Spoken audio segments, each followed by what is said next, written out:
post-game video from the Lions destroying the Jacksonville Jaguars here with a score of 52-6. We're going to talk about the good, the bad, and the injury in this video. Before we do that, though, in the comments right now, put Jared Goff MVP. MVP Jared Goff. He killed it in this game, and we're going to talk about what he did. But right now, throw some love to Jared Goff. We're going to start that with the offense right now. MVP Jared Goff was 24 for 29, 412 yards, an average 14.2, 4 touchdowns, a QBR rating of 158.3. Jared Goff was MVP form. Absolutely crazy. And he only had 5 incompletions, and I know 2 of those were intentional. He just threw the ball away. He has been absolutely on fire in this game.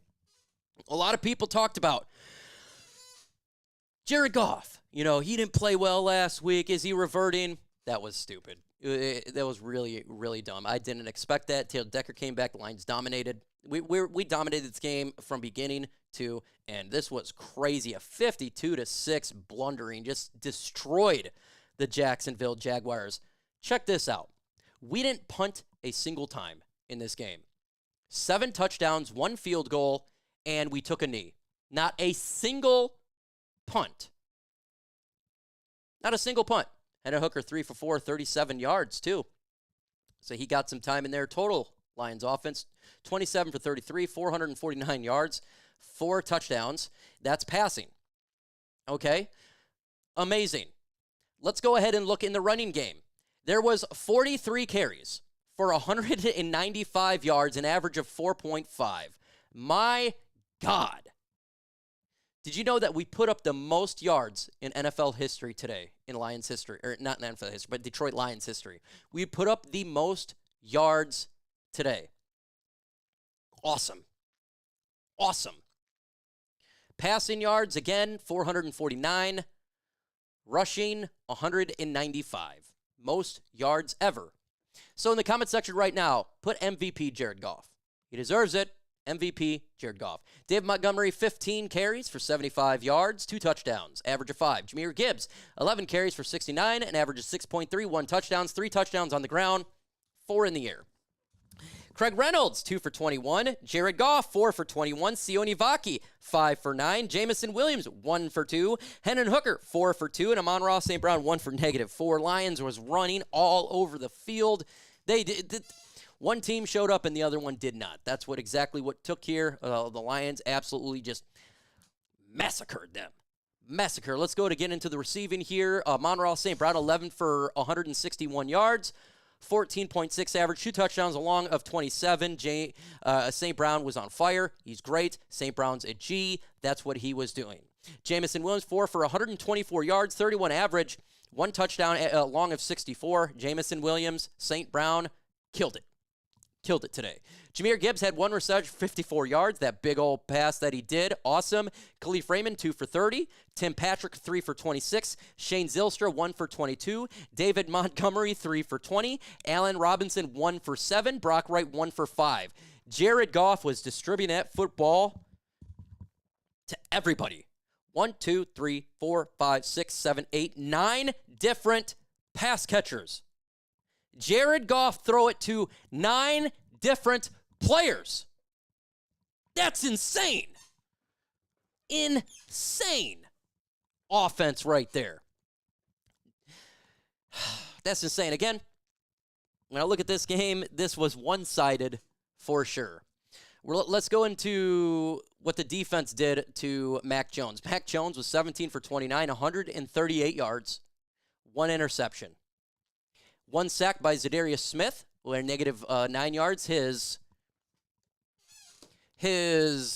debut came with the sack, so shout out to Zadarius Smith for that. Mac Jones ran it 2 for 7 yards, and Travis Etienne was 12 for 27. Total team, their whole team yardage here was 1741 yards rushing. We eviscerated them. They had nothing there. They were averaging 2.4 yards a carry. That's cheeks. Lions absolutely bludgeoned them in the defensively, just stopped them. They had only 138 yards receiving. Their number 1 guy was 5 for 82. That was Brian Thomas. That was it. Lions did a phenomenal job defensively. Pick by Jay Curb. Again, he has the most picks in the NFL. He is outstanding. That's what Jay Curb does and is insane. So shout out to him. Jack Campbell, he had 9 total tackles, 3 solo.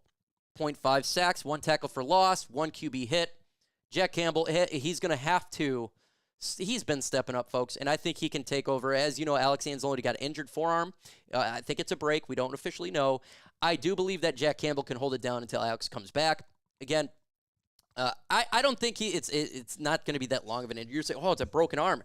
Yeah, maybe like 4 weeks or something like that. Get a cast on there after that. Or if it's a wrist, we really don't know. We just know forearm injury. But honestly, when it comes to like breaking a forearm or a wrist, that is something you can cast in the NFL. But you want to give him some rest a little bit. I think Jack Campbell can hold it down for a little bit, and then he will be back. Lions will be fine right there. Jack Campbell's been playing great too at the mic. He has been. So I mean, boom. This is the whole point, that we have depth. This is the whole point, right? Alex is playing great, and we're gonna miss him. But it's not a huge loss. It's not like it's a significant loss because of the depth that we built this football team. In the comments right now, who is your defensive MVP? In the comments below, I'm going to go with Brian Branch right there. He was outstanding. His hits was bludgeoning. He was just pounding, folks. Brian Branch, and the way he hits is astounding. He had 7 total tackles, 5 solo, and it was just crushing blows. And he had some great tackles for loss. He should be up there for Defensive Player of the Year, in my opinion. He really should be. Brian Branch is playing amazing. Jay Curb, another reception, and he's going to get paid. Kirby Joseph, Line's going to have to pay this guy, and he's going to get paid top dollar because he is awesome. We have the best the safety tandem in the NFL, and it's not even close. These guys are amazing. Amazing. Lions just smoked him there. Jake Bates was perfect. Field goal, he had 1 for 1, 54 yards. Again, he is perfect on the season. He has not missed a field goal yet. He's missed, an extra point? He was 7 for 7 today, but I think he's missed 1 extra point the whole year. Jake Bates is awesome, and he could be in the Pro Bowl for kicker. 15 for 15 right now. He's been playing amazing. Jake Bates, what a pickup for the Lions. Special teams was great.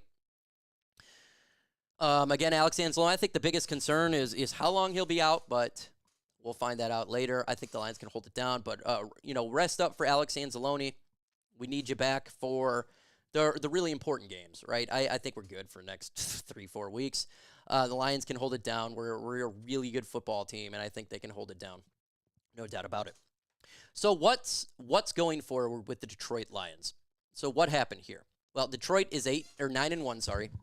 The Minnesota Vikings is 8-2. Green Bay Packers is 7-3.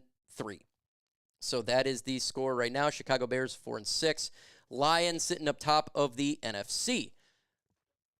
If we look at the Lions' schedule too, it's very favorable, in my opinion. Everyone says, but